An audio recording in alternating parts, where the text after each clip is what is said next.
Now let's get a behind-the-scenes look into the political and royal feud that's erupted inside the Emirate of Kano, one of the most influential spiritual and traditional leaderships in Nigeria. It's a feud that threatens not just to clip the wings of its revered emirs, who've held positions of significant influence for more than 1,000 years, but, as one analyst put it, possibly remove their entire royal plumage. Even if the likes of Muhammadu Sanusi II and his arch-rival Aminu Ado Bayero survive the deepening cut into their historic turf, the political score-settling struggle around their emirates is certain to further diminish their prestige.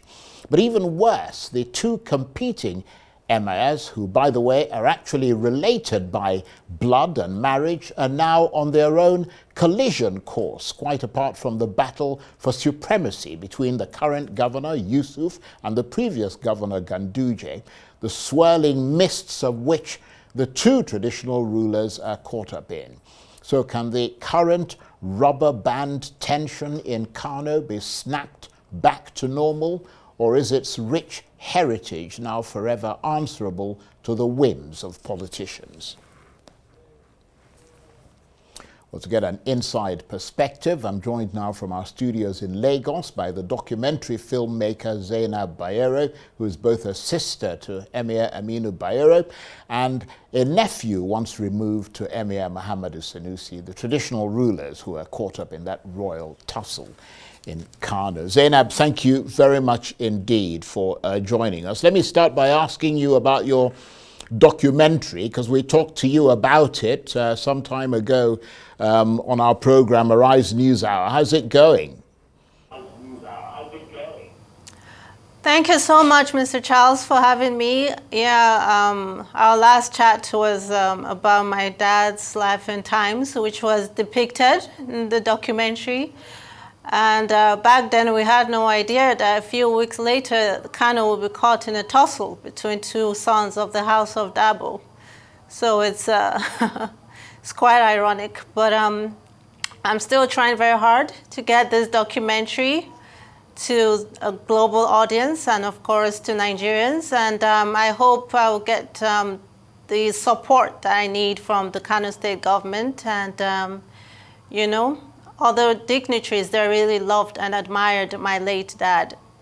Well, I mean, I certainly hope. I mean, I saw snippets of the documentary, and I think it's enormously informative and of great historical value. So I hope that you do get it to a wider audience. But let's turn to that House of Dabo that you're talking about that is currently mired in something of turmoil. I mean, where do things stand at the moment in that royal feud from your understanding of it? I mean, the toxicity still very high. Yes, absolutely. It's so unfortunate, you know. On 23rd May, you know, 2024, like it took such a dramatic turn with the events, and when Aminu was announced as, you know, the deposed emir, and the next day, you know, Muhammadu Sanusi was reinstated. So it's kind of like deja vu, you know. It happened in 2024 when Sanusi was dethroned and Aminu was enthroned. So it's kind of, you know, it's like history kind of repeating itself within just a period of 10 years after my dad's demise.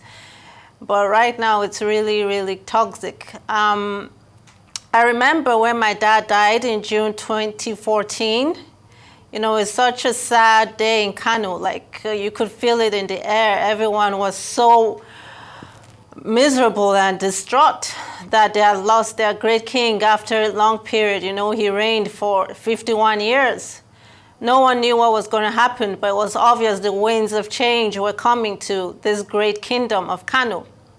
And 2 days later, Sanusi was, you know, ascended the throne, you know, and at that time, also I remember being in Kano mourning my dad, but there was a lot of chaos going on because at that point, that was actually the beginning of this rivalry between the houses of Bayero and Sanusi, when my eldest brother, Lamidu Sanusi Bayero, which a lot of people thought would be the heir, wasn't chosen, and his namesake, Sanusi Lamido Sanusi, ascended the throne. There was a bit of chaos at that point too, but this time it's really been taken up a notch.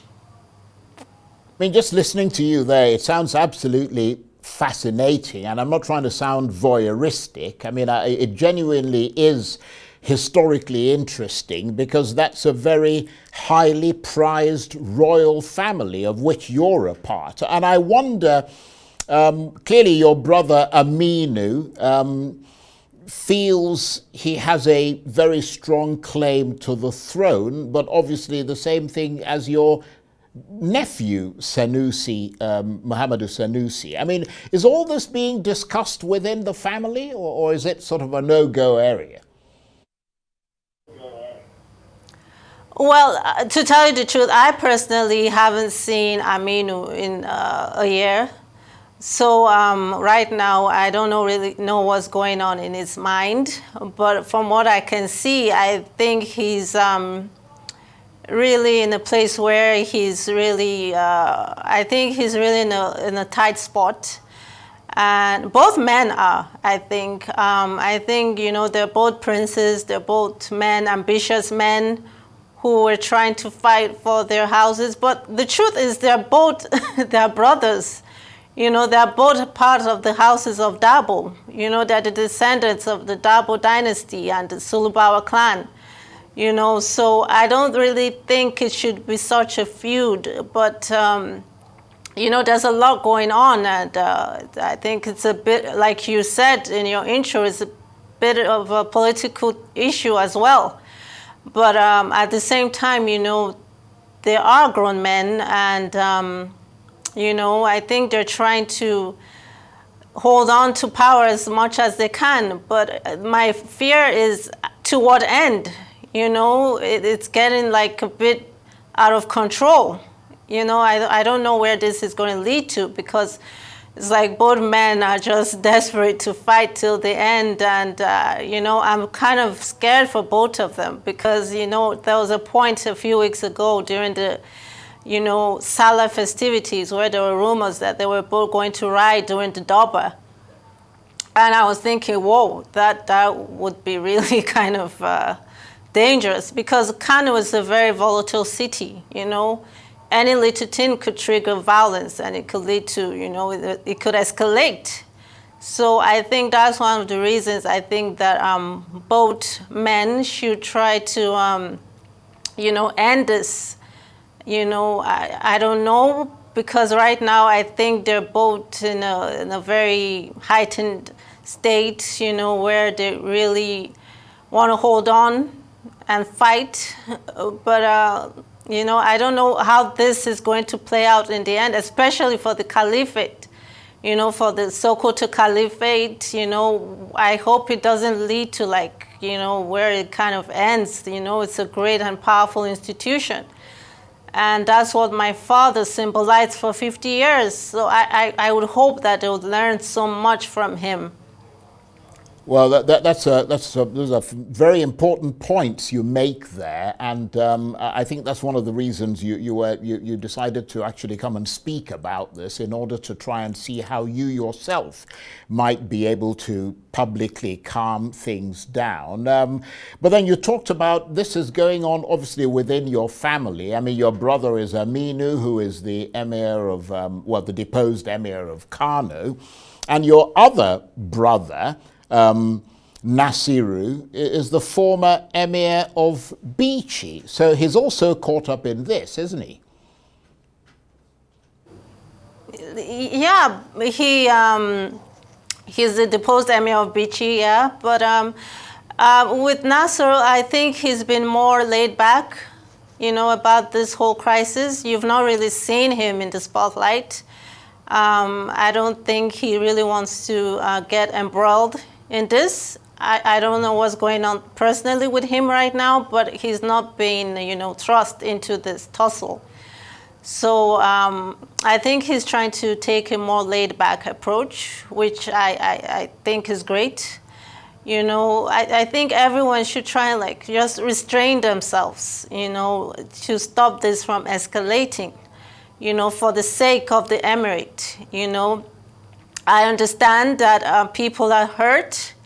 I understand that egos, but it's not about that. It's about the dynasty. No matter what, Lamido Sanusi and Aminu Ado Bayero are royals. They're the princes of the Dabo dynasty, and their brothers. Whether they like it or not, they're brothers. And I mean, you talk just in terms of a bit more background. You talked about your eldest brother Lamido, who you said should have actually been the rightful heir if it was going in terms of, sort of who's the older and who isn't. I mean, was there conflict within the family about who gets what? Because, for example, I mean, Bichi is not as prized as Kano. And I think your eldest brother Lamido became a sort of crown prince. And I just wondered, without, again, sounding like voyeuristic or we're sort of going too far into your family there. I mean, was there conflict about who gets what, and perhaps the strongest of the lot grabbed the biggest prize? Yeah, like I said, with royal families, there's always the battle for supremacy. Princes, fathers and sons, there's always a battle for, who will get the throne. Game of Thrones used to be my favorite TV series for over a decade. I'm sure a lot of people who are fans of pop culture will agree that this is playing out like an episode of that iconic series, But this is real life, and watching it play out in the public is kind of unfortunate, Everything happens behind the scenes, you don't really get to experience the feuding between families or anyone in the public eye like this. So that's why it's so controversial. This past month is like Kano has been the trending news, whether it's court orders or who is living in the Nasser mini palace, stuff like that is just becoming such a hot button issue in the media. I mean, Kano is one of the most iconic and ancient cities in Africa. And the Emirates, like you said, has existed for 1,000 years. And I'm glad that it is one emirate, and I believe that that's where the power is, the fact that it's ruled by an emir of Kano. And I'm sure that most people would agree that that's great that it's now one emirate. I don't know, I don't want to be negative about it being split, but I'm sure some people would have, maybe some people were fans of that, like in Rano, Gaia. I'm sure they felt disenfranchised, and that with the creation of the Emirates, they felt that they were not part of the system. I would advise that the political leaders still try very hard to care more about the countryside and try to improve those, Emirates, even though it's now one Emirate. But Kano has always been one Emirate and one king, and I think this is great. Yeah, there was a time it was split during the Second Republic, during my father's reign, but it was reforged to one emirate, and that's great. And like you said, this is such an iconic emirate. Even before, it was conquered by Usman Dan Fodio. It was, the dynasty was created in 999 AD. By the reign of Bagauda, who was the first king in Kano history. So it has gone on for centuries. And I do hope that the princes of the House of Dabo understand that that's what's important. The emirate, the institution, the tradition, the culture. you know, that they're custodians of a great culture and emirate. And Kano, you know, anything that happens in Kano can just spread out. You know, there's been rumors about the Sultan also. I think it's escalating because of the events in Kano.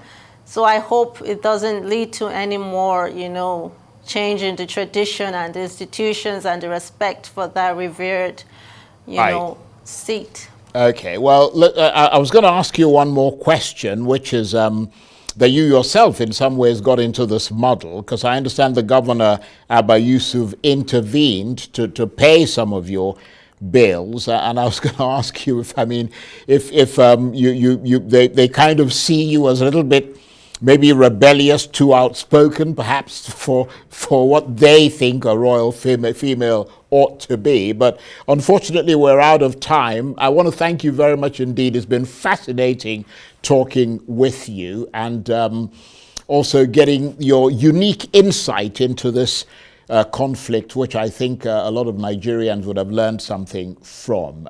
Zainab Bayero is a documentary filmmaker. She's both a sister to Emir Aminu Bayero and a nephew once removed to Emir Muhammadu Sanusi.